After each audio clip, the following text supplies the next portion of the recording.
Appreciate the flight. Smooth all the way down. Happy to have you on board. Welcome in.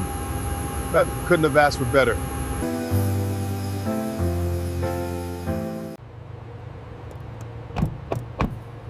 Good evening, sir. Good evening. Welcome to the Savoy, sir. Law of attraction, style so vital. What do you think? What do you feel? What do you do? That's the code is coming through. Every culture tells the same story.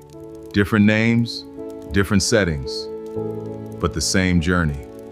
Joseph Campbell called it the hero's journey, a universal pattern found in myths, religions, and religions, and human lives across time.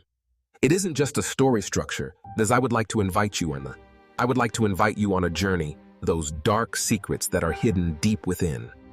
12 powerful video sessions to help you confront the dark secret holding you back. And once you do, you'll manifest what you desire far sooner than you expect. But only if you have the courage.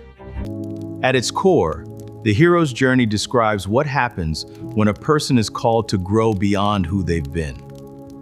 Every time life pushes us to change, every time a belief collapses, every time comfort is no longer enough, we are standing inside this journey. From a modern perspective, this is where psychology meets spirituality. And from the perspective of the law of attraction, it reveals something crucial. We don't attract change by force. We attract it by alignment. Most people feel stuck, not because they lack motivation, but because they don't understand the phase they're in. They try to manifest while resisting growth. They seek clarity while avoiding discomfort. The hero's journey explains why that doesn't work, pause, and what does. In the upcoming series, we'll walk through each stage of the hero's journey soar, not as myth, but as lived experience. We'll explore how these stages show up in money, relationships, purpose, and self-trust, and how understanding where you are in the journey changes how you move forward. This isn't about becoming someone new. It's about remembering who you are once fear is no longer in control. I look forward to helping you on your journey. Baby, dinner is ready. Just give me a second. Just letting everyone know about the series, The Hero Journey. Just want to say hi. Hi, everyone. I hope you're all well. Please make sure you turn it in. It's going to be amazing and life-transforming. Goodbye.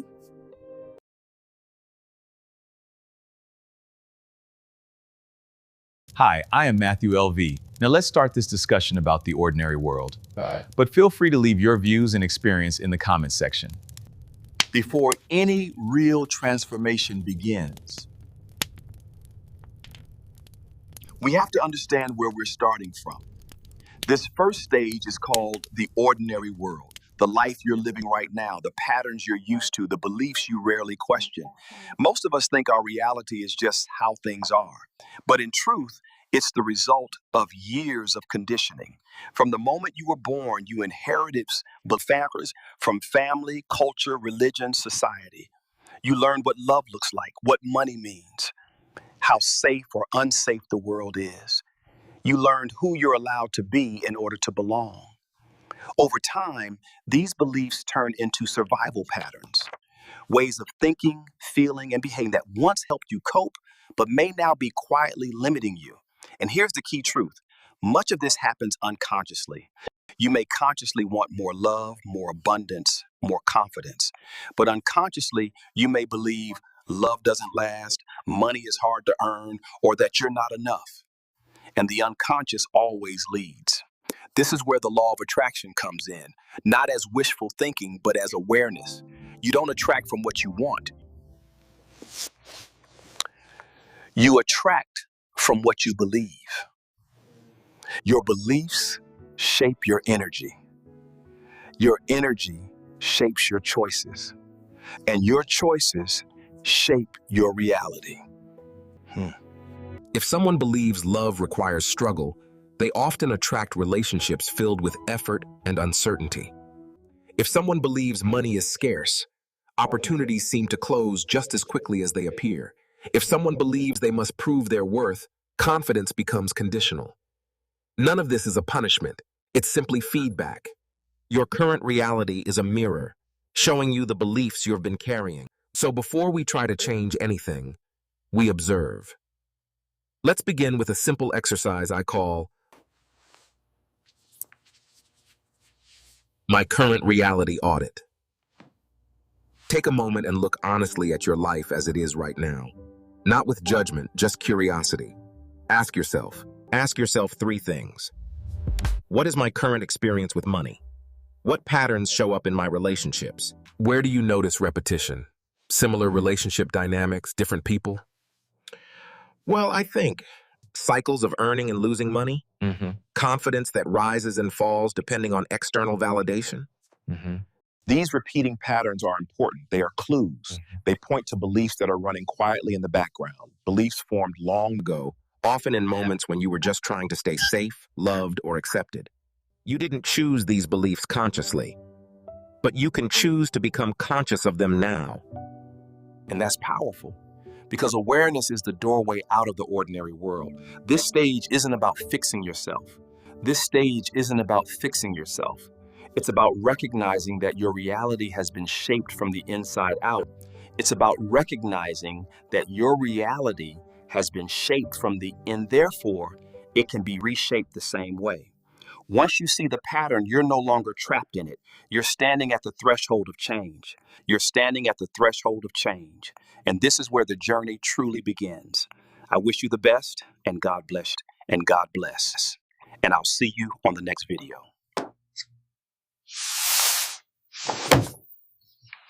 Greetings and welcome. I am Matthew LV. Today, we're going to look at and experience Chapter 2, The Call to Adventure, and I see after this video.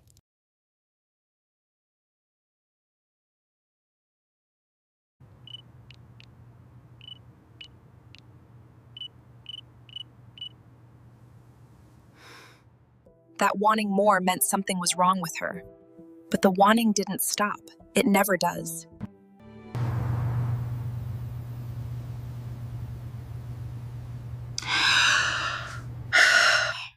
Do you ever notice how quiet gets loud right before something breaks?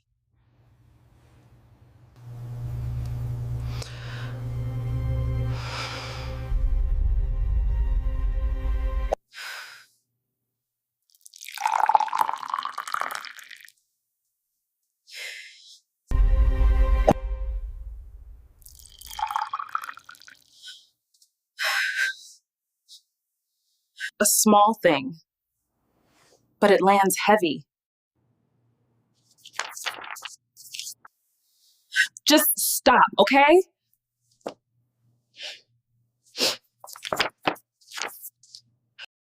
I keep telling myself I should be grateful, but the wanting won't shut up.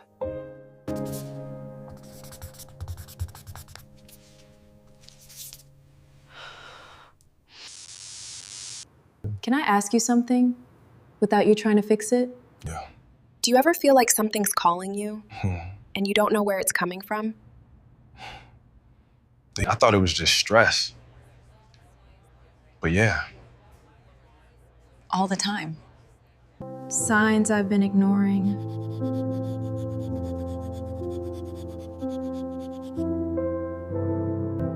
I keep dreaming about water. I hear the same song everywhere.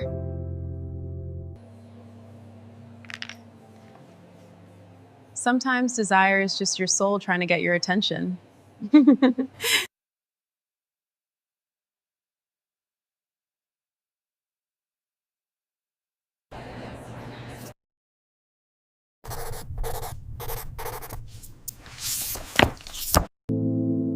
feeling didn't come to ruin me. It came to move me. Discomfort was the knock. Desire was the invitation. And this time, I'm answering. Welcome. I appreciate you stopping by. There's something important I need to talk to you about today. What Eli and Maya went through wasn't a breakdown. It was a moment of honesty that arrived before either of them felt ready for it. Most people call that feeling stress, or boredom, or being ungrateful.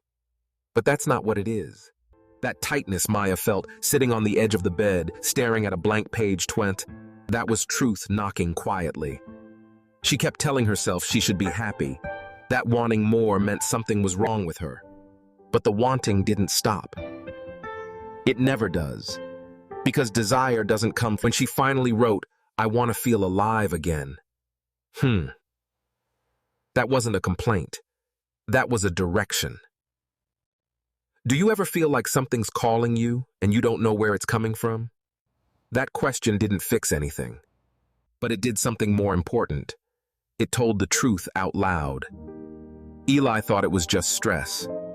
Most people do. Because it's safer to call it pressure than to admit it's longing. After that, the signs showed up. Dreams that wouldn't leave her alone. The same song everywhere. A stranger in a... People like to call that coincidence. I don't. That's life responding when you finally start listening. What changed everything wasn't a big decision, it was writing it down. They didn't blow up their lives. They just stopped ignoring the invitation. And here's the part most people miss. The feeling didn't come to ruin them, it came to move them. Discomfort was the knock, desire was the invitation. And the moment they stopped fighting it, everything started pointing forward. Thank you for watching, and please leave your comments below. I look forward to seeing you in the next video. Please leave experience and comments. May the source always be with you.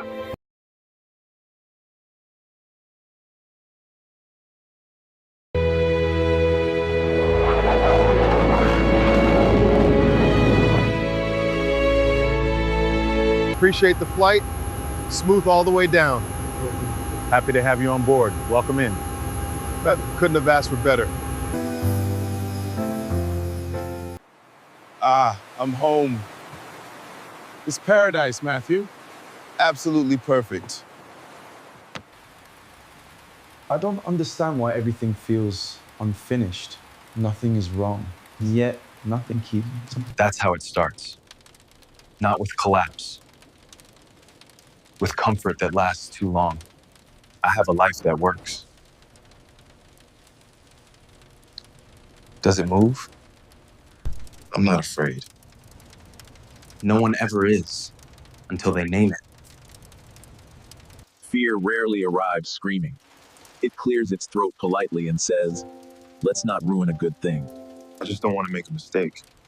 Mistake or metamorphosis? What if I lose who I am?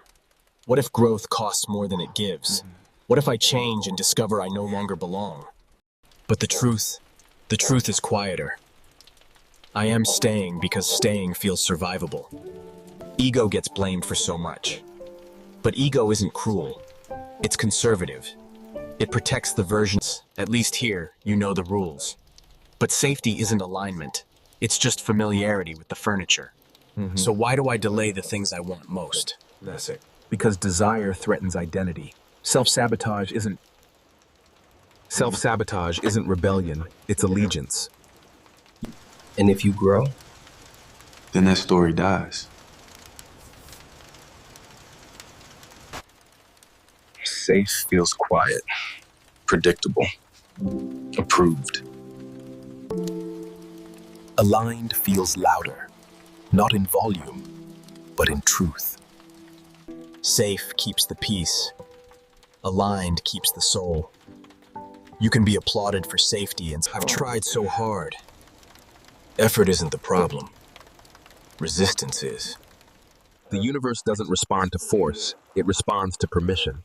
You cannot attract a future you're bracing against.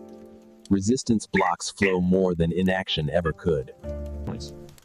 So it's not that I'm failing? No. You're holding your breath. Say it out loud. Finish the sentence. If I grow, then... That pause, that's the truth arriving. That's the truth arrive. If I grow, I might lose people.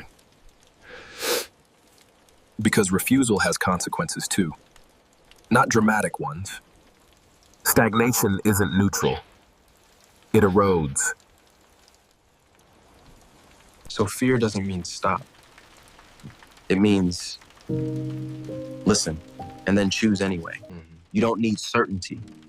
You need alignment. Bring fear with you. Just don't let it decide. Because the call will return. It always does.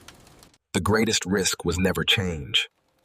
It was staying seated when everything inside you was ready to stand.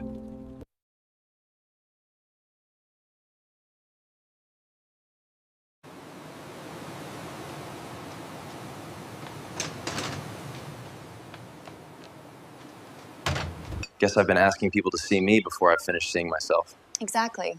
And when you do? Support aligns. What can I get you? A vodka soda. Beer's fine. Beer's fine.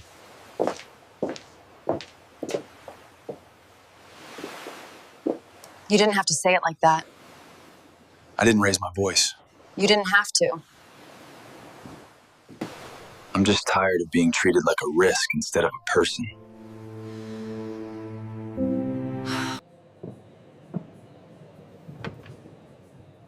Could you? Could you? That's not. Because they see it first, and then they decide the rest for me.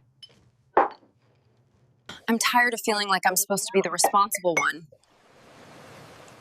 You think I don't know how people see me? That's not... Because they see it first. I just don't want to get hurt. Then stop hurting me in advance.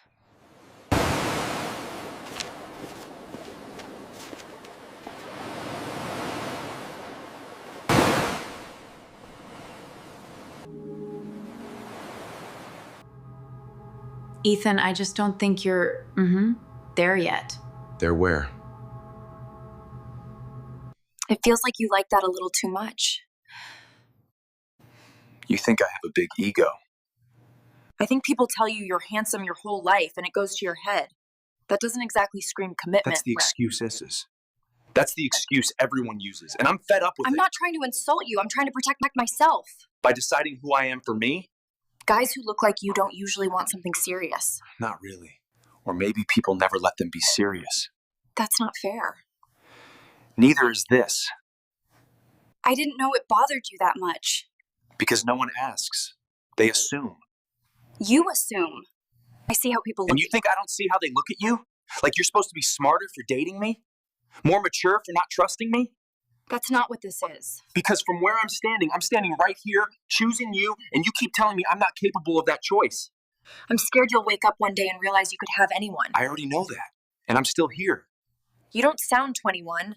Funny how age only matters when it fits the story. I don't want to be another phase for you. And I don't want to be treated like a temptation instead of a partner. Yeah, so what are you saying?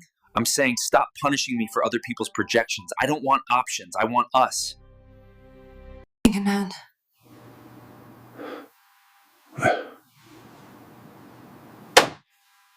Good. Then let's slow this down. My face. There it is. So what, I'm sabotaging myself by existing? No, you're outsourcing your authority. Isn't that what teachers are for? They're mirrors, not judges. Therapy doesn't feel like a mirror, it feels like work. Exactly. Work teaches you how to listen inward. My intuition just tells me I'm not taken seriously. No. That's conditioning. Intuition is quieter, it doesn't panic, it observes. Then what does it say? That you're trying to skip a step. Which step? Owning the room before asking the room to own you. Authority isn't dominance. It's coherence. Right. When what you think, feel, and do are aligned, they sense it. And if they don't, then it's your avoidance. Then they're not your audience. I want a serious relationship. I want someone who sees past the look. Then stop proving. Start embodying. That sounds like a quote from one of your books. Every book worth reading says the same thing in different clothes. Okay, so what does that actually look like? You stop chasing being understood and start living as if you already are by yourself. That feels lonely. Briefly. Then it feels stable.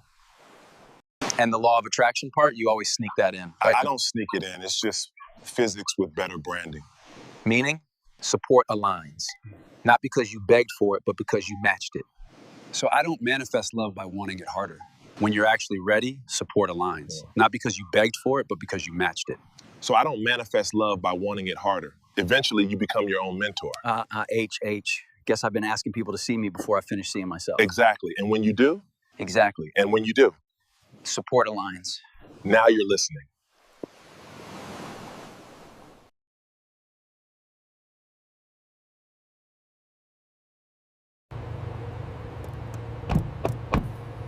Good evening, sir. Good evening.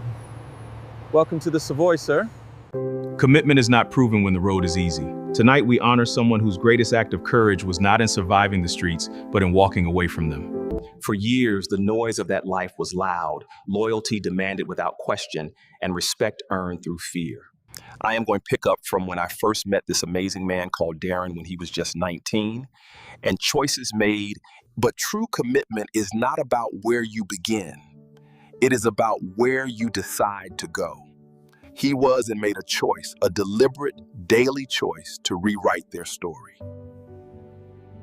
The change is not a single moment.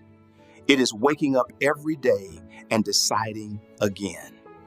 Tonight, we recognize not just transformation, but unwavering commitment. The kind that turns pain into success is possible. With the right support and the law of attraction, you can manifest anything. Darren provides this, and there are thousands, if not millions, that need that support. And with Darren is the proof it can be done, turning loneliness into transformation, being lost into commitment, and struggle into strength.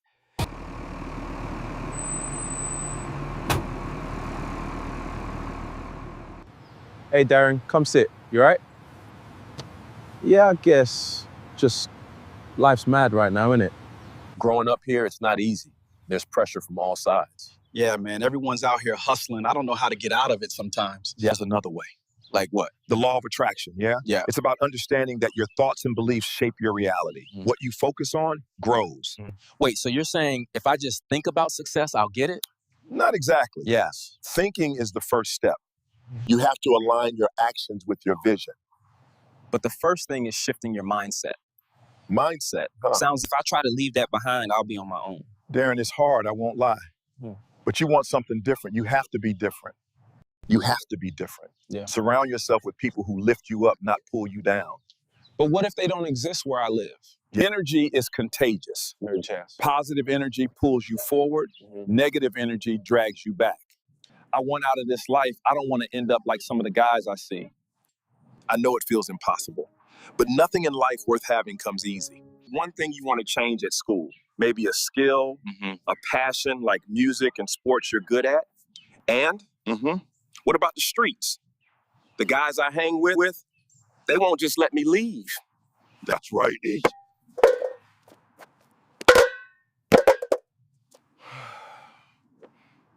You have to be brave, Darren. That's the hardest part. Breaking away from what feels familiar. But bravery isn't the absence of fear. It's moving forward despite it. Start by making small changes. Stop participating in dangerous things. Focus on your education. Trust me, your future self will thank you. So, I got to change my mind first, then my actions follow? Exactly. Mindset first, action second. And remember, it's okay to ask for help. You don't have to do this alone. I think I get it. I want to try. I want to really try. I know I can do this. So much I want to do so my mom can be proud. And every time the streets call, remember why you're doing this. You're not just surviving, you're creating a life you're proud of. All right, I'm ready. I am not just going to do this for my mom, but for me. I know I am blessed. Remember, Darren, your heart and mind is the most powerful tools you have. Use it wisely. Hi, I am Darren. Welcome to my restaurant. I would like to share a few thoughts about my journey. I am 28 and was in gang culture in London when as teen. I didn't know who I was without that life. I just knew I didn't want to end up another headline or another memory painted on a wall. You remember one night I said to Matt, "Am I done?" I thought he was going to celebrate, but he looked at me and said, "Now the real work starts." And he was right, because leaving was step one. Rebuilding was everything after that. This was me, don't laugh. I worked every job nobody wanted. Washing dishes, cleaning grease traps. Double shifts. I went home smelling like fried oil and exhaustion. But for the first time, I was tired from honest work. That kitchen saved me. There's something about cooking, you can't fake it. Same with life. I had to relearn discipline. By 24, I wasn't just washing dishes, kid. I was learning recipes. By 26, and at once managing shifts, I signed the lease on this place. This isn't just a business. It's proof that where you start doesn't have to be where you finish. Proof that a young black kid from my block can build something that feeds people instead of hurting them. But when they walk into this kitchen, I tell them the same thing you told me. You're bigger than your circumstances. Now I employ 8 people. 2 of them remind me of me at 19. Angry, guarded, waiting for life to disappoint them. Now they training to be shift managers. At 28, I don't chase respect anymore. I built it. I don't look for fast money, I build legacy. And every plate that leaves this kitchen is a reminder that I chose this path. Not because it was mine. Thanks to Matthew believing in me, I didn't just help me leave something behind. Matt helped me see something ahead.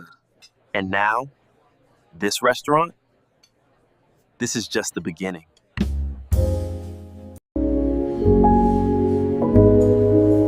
You know, some mornings, it's just about the simple things. You see this steam? It disappears quickly, but for a second, it's there, visible. That's how change felt. People think leaving is one big, brave moment. It's not. It's quiet. It's terrifying. It's walking past the same corner and pretending you don't hear your name being called. It's losing people you thought were family. It's sitting alone, wondering if you just gave up the only identity you had. Darren was 19 when he walked away. 19. At 19, you're not supposed to be choosing between survival and self-respect. You're supposed to be choosing trainers, girls, music, not whether you'll make it to 20. I remember him telling me about the night he said to me, "I'm done." But I just looked at him and said, good, now the real work starts. And he was right, because leaving was step 1. Rebuilding was everything after that. Darren showed me pictures once. This was me. Don't laugh, he said. All bravado, trying too hard to look untouchable. Then 20 to 23, different story. He worked every job nobody wanted. Now Darren is 28, owns his own restaurant, the same place he walked into at 19 just looking for a job. He'd go home smelling like fried oil and exhaustion. But for the first time, he was tired from honest work. There's something about a kitchen. The clock doesn't slow down because you're angry. You can't fake cooking. You put in the wrong ingredient, you taste it immediately. Same with life. He had to relearn discipline. And at 27, I signed the lease. And at 27, he signed the lease. Now Darren is 28. It's not just tables and chairs. It's proof. Proof that where you start doesn't have to be where you finish. That a young black kid from his block can build something that feeds people instead of hurting them. He employs 8 people now. 8. You're bigger than your circumstances. Not louder, not tougher, bigger. At 28, Darren doesn't chase respect anymore. He built it. He doesn't look for fast money. He builds legacy. It made him responsible. And every plate that leaves his kitchen is a reminder he chose this path. You know what I love most? When customers laugh in there. When families sit down and argue over who gets the last piece of bread. When the lights stay on late, not because of sirens, but because of service. That's what redemption looks like. Not loud, not flashy, just steady, like steam rising, gone in a moment, but proof the water's still hot.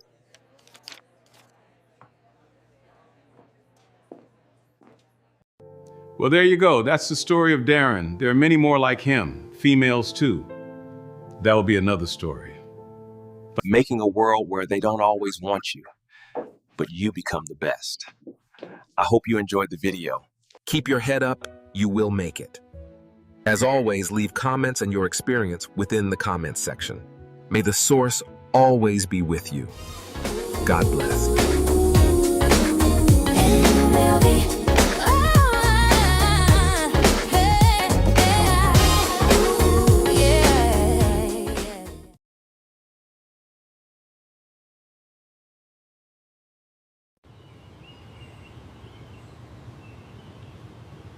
Mind if I sit here? Not at all.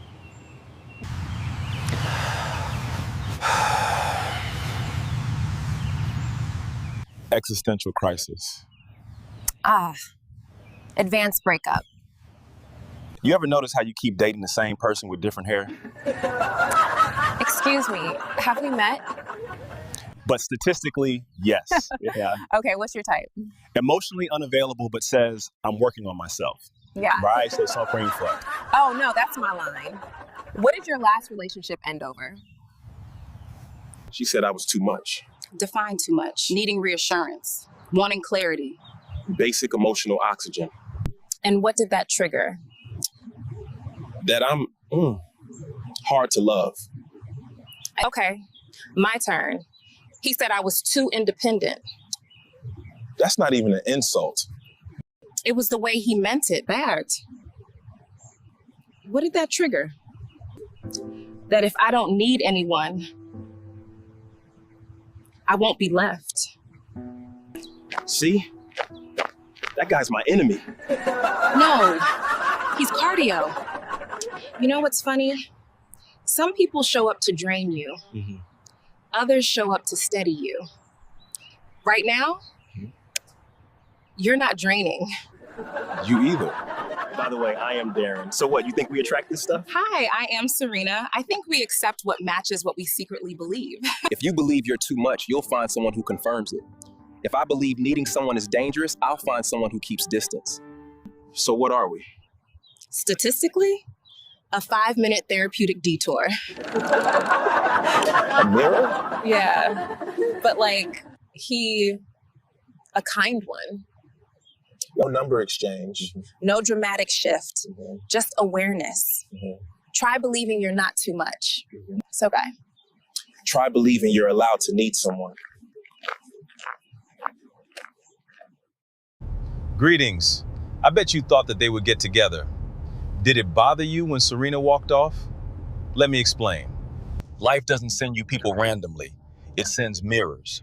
And apparently today, the park was handing them out for free. Once having traversed the threshold, the hero moves in a dream landscape of curiously fluid, ambiguous forms where he must survive a succession of trials. That was a quote from Joseph Campbell. Tests don't feel like tests. They feel like patterns. Same argument, different face. It's rarely about what they said, it's about what it confirmed. Allies don't fix you. They don't rescue you. They just don't activate your defenses. There's no performance here. No proving. Just two nervous systems not flinching. Life reflects back to you what you haven't questioned yet. Some people are tests. Some are enemies. Some are allies. And sometimes they're just reflections showing you what you're finally ready to see. The mirror phase isn't about them. It's about what you decide after they leave. Well, that's it. Again, leave your comments and experience within the comments section, and may the source always be with you. God bless.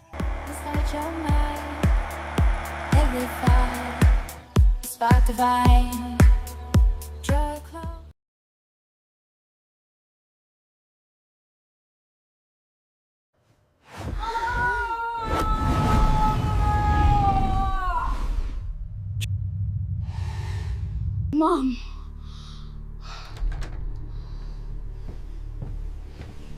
It's okay, baby. I'm here. Hey, baby, I'm right here. What happened? I had a bad dream. There was this man, and he turned into a big green monster. He was so huge, I couldn't stop it. That sounds scary.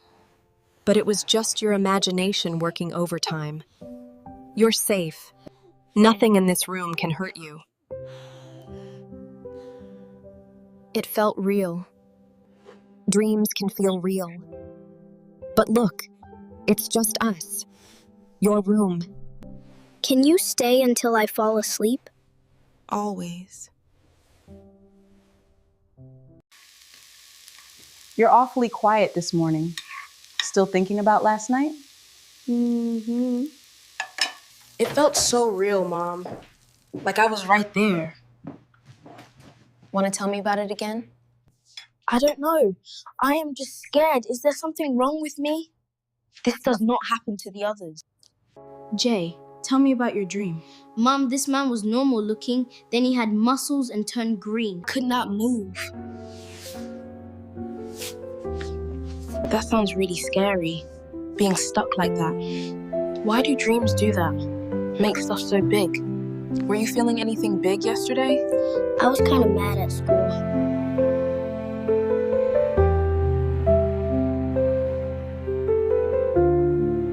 I found it difficult remembering the alphabet, skipping small words. Trouble spelling common words would jump around on the page. Are you really me? Yeah, I am. Just older and have been through a lot more life.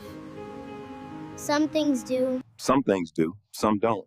But you get stronger, and that makes all the difference. Why do I feel like things are harder for me than other kids? Am I going to be okay? Hey. You are. You're going to struggle sometimes, but you'll always get back up. Do I need to change who I am?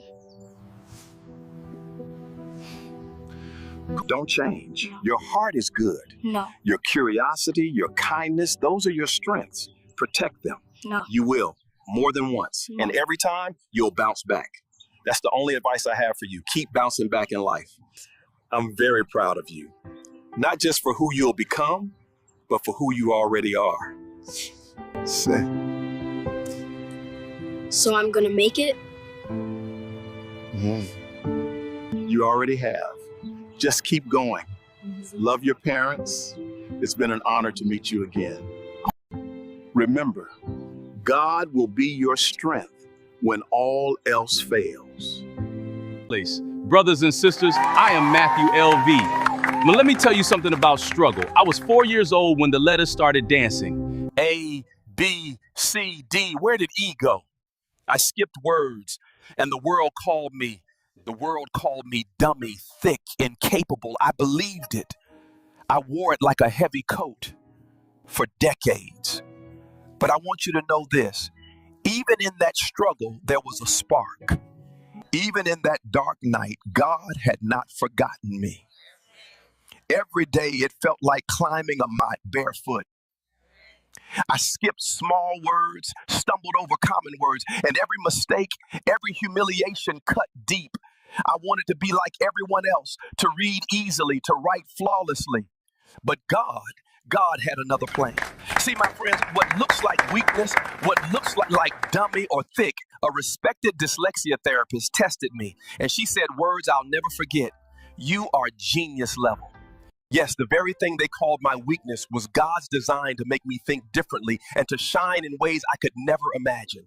Tonight I stand before you, award in hand, testimony in my heart, not in spite of dyslexia, but because of it. I want every single person in this house tonight, hear me now.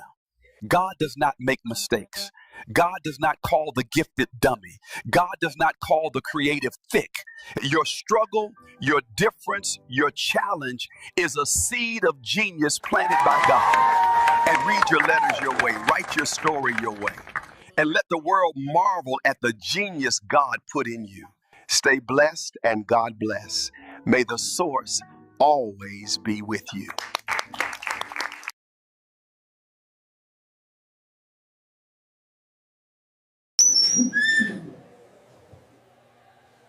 You'll be fine. Another crazy day at work. I'll try to swing by later. Love you. You're healing well. Another few days. Home.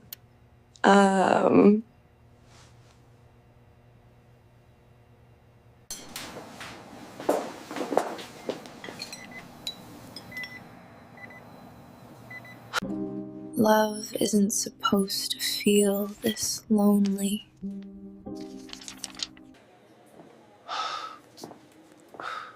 Sorry I'm late. I brought coffee.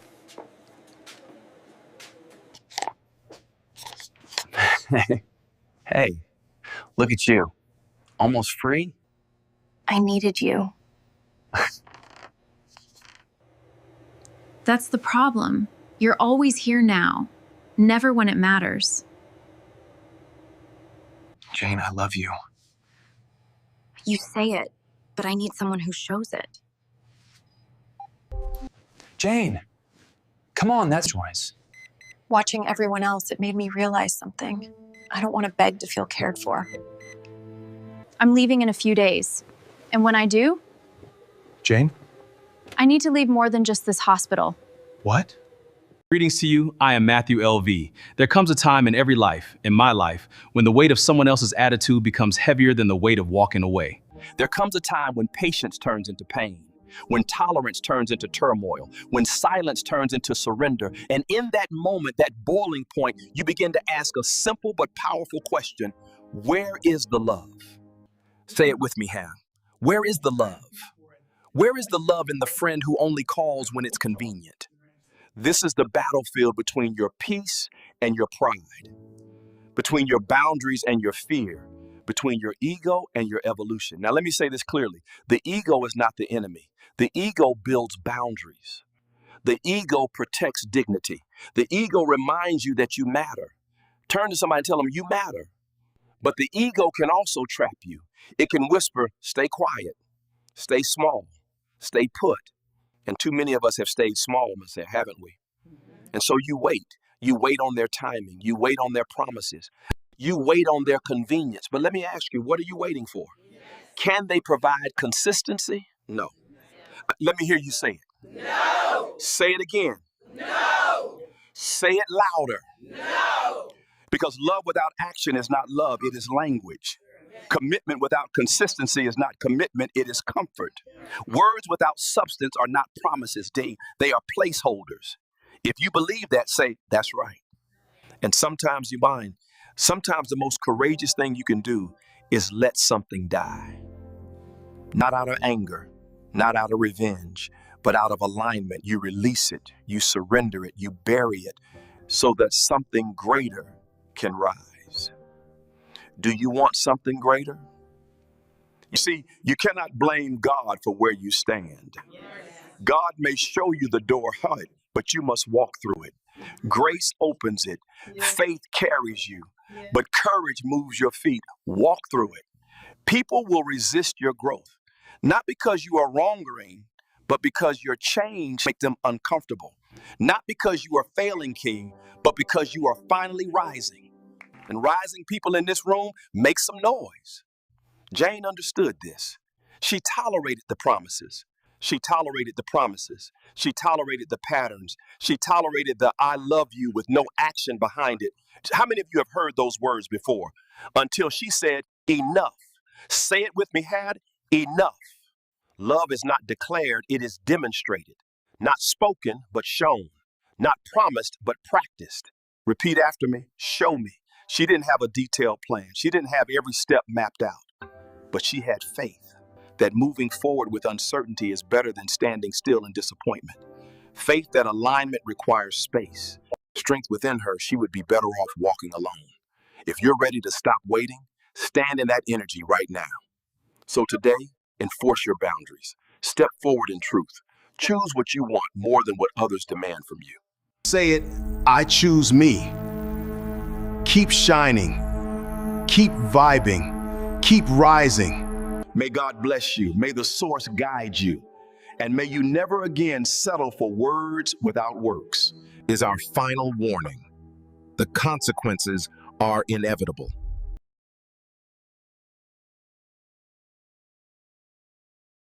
Stand by. 15 seconds. Mic is live. Music bed is cued. 10 seconds. 8, 7, 6, 6. Nice and steady. 5, 4, 3, 2, 1. You're live. Welcome back to Soul Frequency FM. I'm Amara, and today we're diving into Chapter 9 of Matthew LV's work, Tanti, The Reward, Remembering Who You Are. Matthew, this chapter feels different.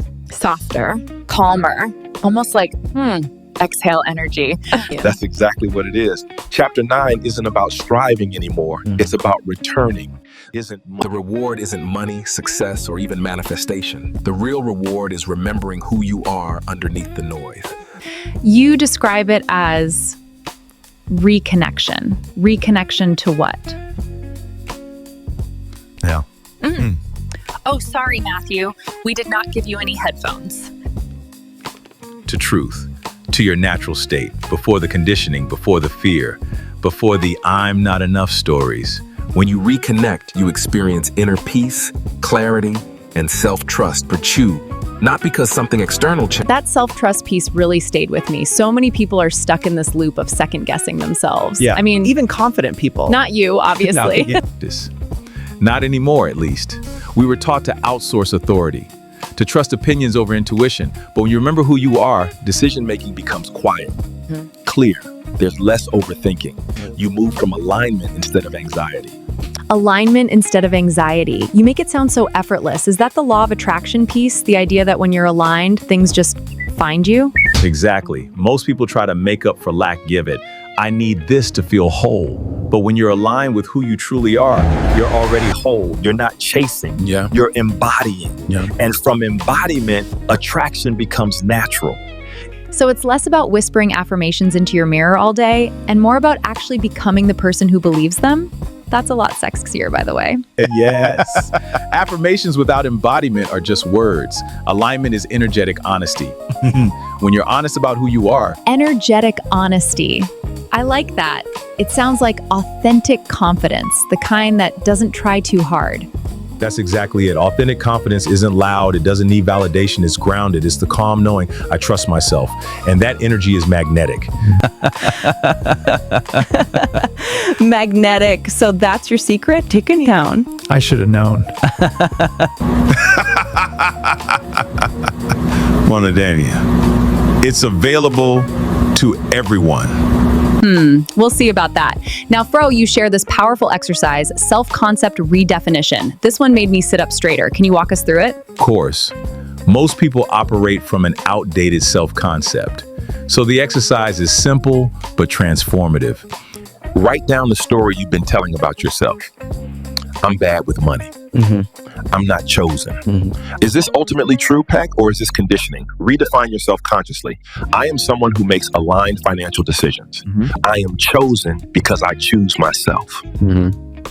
My depth is my power. And you're not pretending.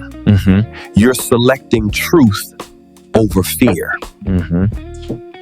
That feels deeper than mindset work. That's identity work. Yeah. And I have to say, Dev, I am chosen because I choose myself might be the most attractive sentence I've heard all week. It's powerful because the law of attraction responds to identity more than desire. You don't attract what you want to give. You attract who you believe you are. Wow. Okay. Let's pause there. That's tweetable. And mildly dangerous. It's also liberating. Because if your identity changes, your reality follows. Now I want to talk about gratitude. You write about gratitude as embodiment, not bypassing. That stopped me. What do you mean by that? A lot of people use gratitude to suppress emotion, ignoring pain. That's spiritual bypassing. True gratitude is embodiment. It's feeling appreciation. It's feeling appreciation in your body, not to avoid discomfort, but to anchor into wholeness. And where in my life am I already aligned? Where am I already supported? You let that feeling expand. You don't deny growth edges, Fitzroy. You don't build your identity around them. So gratitude becomes a grounding force instead of an escape. Yes. It's a return to sufficiency. And when you feel sufficient, you stop chasing. When you stop chasing, you align. And when you align, attraction becomes effortless. Yes. There's such a peaceful energy in this chapter. It doesn't feel like hustle manifestation. It feels like home. That's the word. Homecoming. The reward isn't something you earn. It's something you remember. If someone listening right now feels disconnected, anxious, doubting themselves, what's one sentence you'd want them to hold on to? You are not broken. You are simply remembering. Beautiful. Matthew L.V., The Hero's Journey, Chapter 9, Cole the Reward, Remembering Who You Are. Thank you for joining us. And for being magnetically aligned. Thank you for holding the space.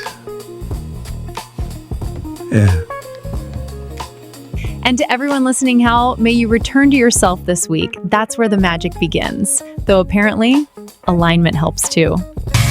All right, wrapping up 2-1, 20 seconds to end. 15, start your close. 10 seconds, music bed coming up underneath you. 8, 6, 6-9, nice and smooth. 5, 4, 3, 2, bring it home. 1, and we're clear. Off air. Nice show.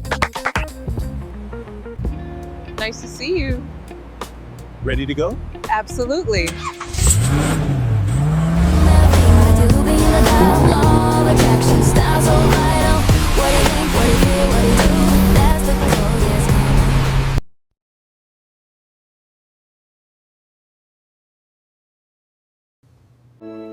Morning, Trish. Thanks for coming in. We've had a look through your CV. You've worked in administrative roles before, though not recently in a legal setting. What's drawn you back to this type of work? I've always enjoyed structured environments. I like knowing there's a system, a process, and that if you're hour.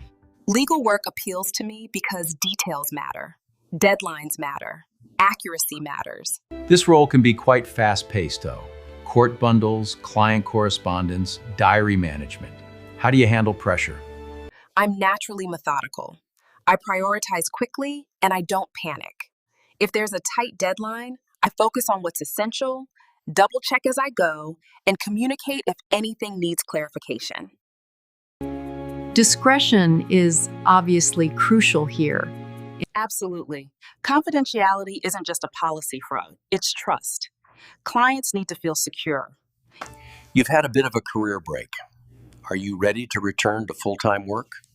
Over the past few years, I stepped away from employment for personal reasons, but I'm now in a place where I'm fully ready to commit again. Taking this step feels important. I'm looking for stability and somewhere I can contribute long-term. What do you feel you could bring to this firm? Reliability.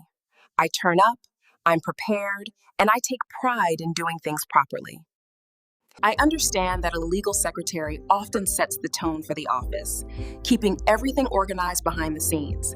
If you don't have to worry about your secretary, you can focus on being lawyers. That's what I'll aim to provide. Thank you, Trish, for coming. We will be in touch. Thank you both. I genuinely welcome the opportunity to work with you. Maxine? Sean? I'm home. Mom, how did it go? You got the job? I got the job. Mom, that is amazing. That's amazing. I knew you would. Legal Secretary Trish, I love it. Yeah, I am happy for you, Mom. But it's only 2 years since. Dear Sean. 2 years, Sean. What's wrong? Dad's barely. It still feels like he's just out somewhere. So why do we have to act like everything's normal? Like we're just moving on? I know. It feels like that to me too sometimes. But baby, I am not moving on from him, and I think moving forward. Your father was the love of my life, and he would want this for me. It just feels like if things start changing, then he's really gone. I miss him every morning. That won't change because I sit at a desk answering phones. Dad would be bragging about you already. Right. Mom, Sean, we need to celebrate like Dad would have been here. He would, wouldn't he?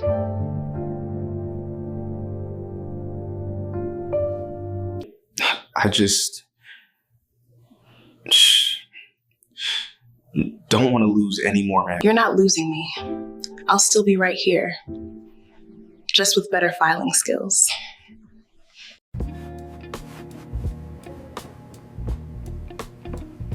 All right. Welcome back to the show. We talk a lot about growth, more money, better relationships, fulfilling work. But growth doesn't respond to wishful thinking. It responds to alignment. The law of attraction isn't a vision board. It's who you are when no one's watching. And money grows when you act like a steward, not a spender trying to feel safe. Relationships grow when you set boundaries instead of begging to be understood. Yeah. But if you say, I am abundant and undercharge, overgive, or avoid hard conversations, if I already was the version of me I'm becoming, what would I do today?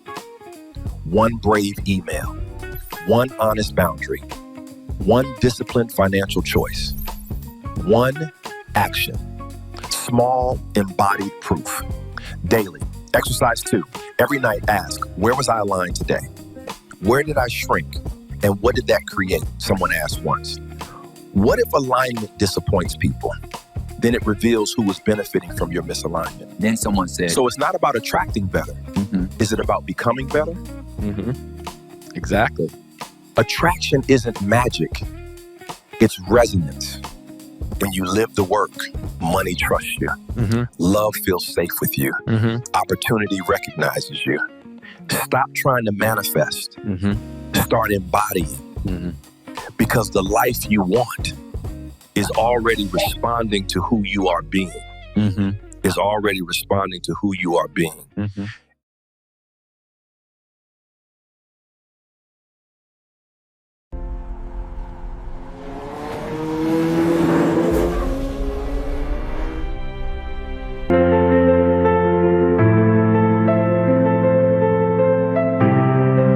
Ladies and gentlemen, it's Matthew LV.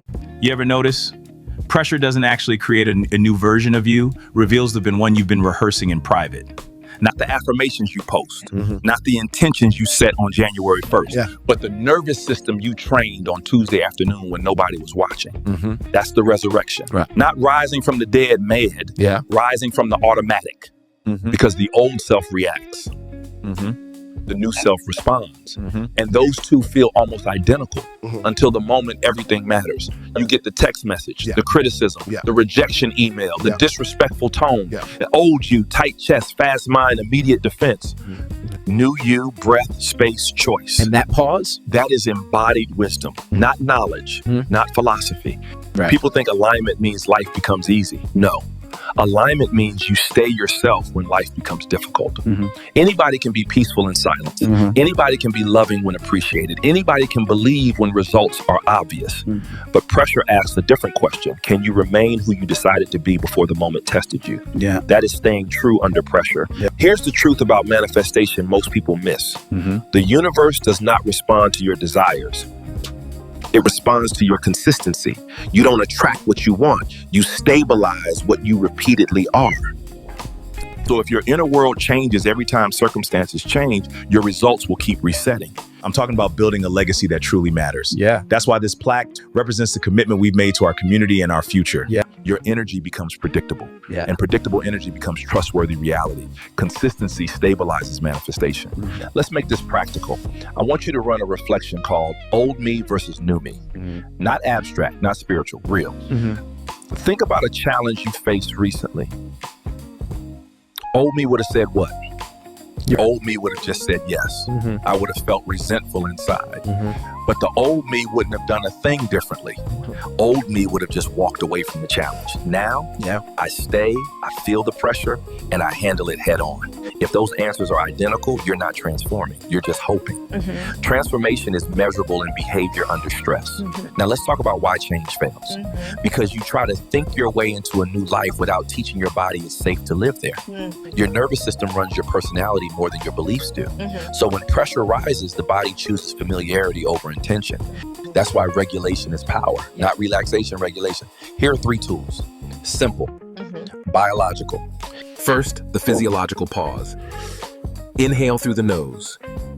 Longer exhale through the mouth.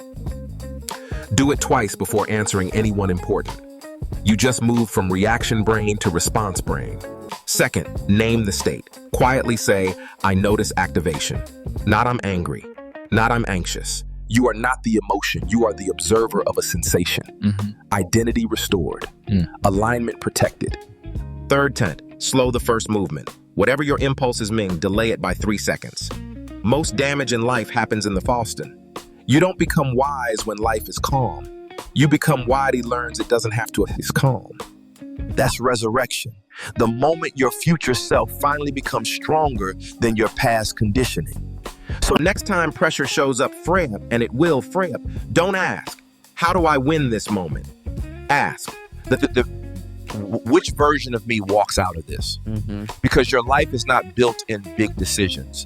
It is built in tiny, repeated responses that slowly convince reality, this is who I am now. And once reality believes you, it has no choice but to organize around you. Stay steady, because the new you isn't the one who never feels pressure. It's the one who no longer negotiates with it.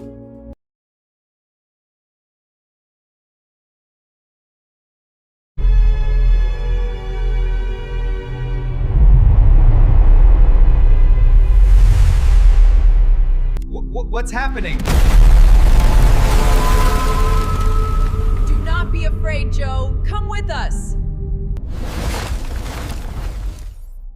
Joe of Earth, you have been summoned because your planet is at a crossroads. Your species has squandered the gifts of your world. War, greed, neglect, all weigh heavily. I understand. I get why you might think that. But please, hear me out. I won't deny humans have made mistakes. We've hurt the planet.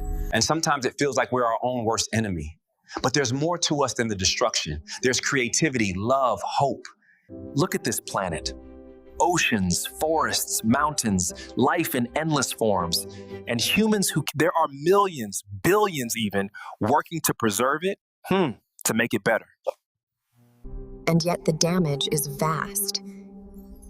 How do you justify sparing such a species? Because despite all our mistakes, we learn. Every disaster, every failure, someone eventually learns something. We build, we heal, we love. Look at medicine, art, music, philosophy. We question, we reflect.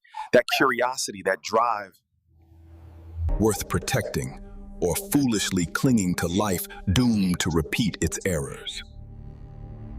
Maybe both. But isn't growth more meaningful when it comes after struggle? Your words are impassioned, but passion alone cannot sustain a planet.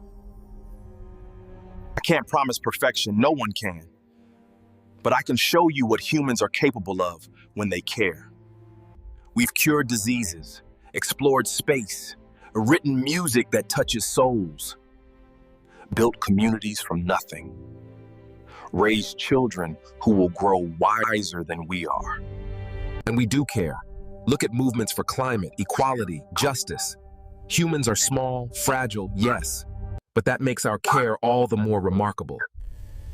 We fight because we want to survive. We fight because we want to survive and because we want to thrive. That's just who we are. You speak of potential, not reality. Exactly. Reality is messy. But potential is limitless. That's why we need a chance. Not just for survival, but for growth. For learning to rise above ourselves. You ask for hope, to be spared despite failure. Why should we believe hope is Streyer's? Should we believe that hope is stronger than your flaws? Because hope is all we have sometimes.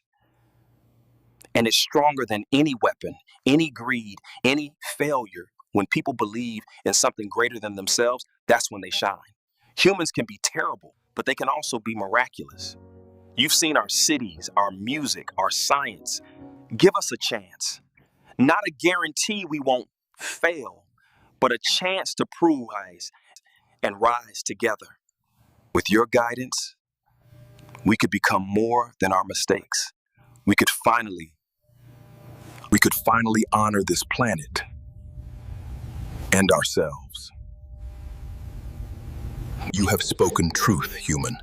Not truth of perfection, but truth of potential. Earth shall be preserved. We will guide its stewards and witness your growth. Thank you. Thank you so much. Grandmother and grandfather. We humans are messy, flawed. But that's not the full story. So Joe asks you now, look at your own world, your own life. Where can you contribute? What can you give that only you can offer? The lesson Joe learned, the real elixir, isn't about perfection. It's about presence, living as an example, not as a preacher. Every small choice, every act of care multiplies. It's giving from, it's the law of attraction in motion, giving from overflow, not expectation, and watching abundance grow. So Joe asks you now, look at your own world, your own life. Where can you contribute? What can you give that only you can offer? Maybe it's patience with a friend, listening without judgment. Imagine yourself living fully, contributing fully, shining fully. Let that letter be a promise of what you are capable of. A reminder that your light, no matter how small it feels, has the power to ripple far beyond your knowing. The Anunnaki reminded me, and maybe you too, that hope is stronger than fear. Potential is stronger than failure. And when we live from that overflow of love, courage, and service, we become the light we've been seeking. The world doesn't just need saving, it needs witnesses. And in witnessing and showing up. So leave your comments and experience within the comment section, and may God bless you and the source always be with you.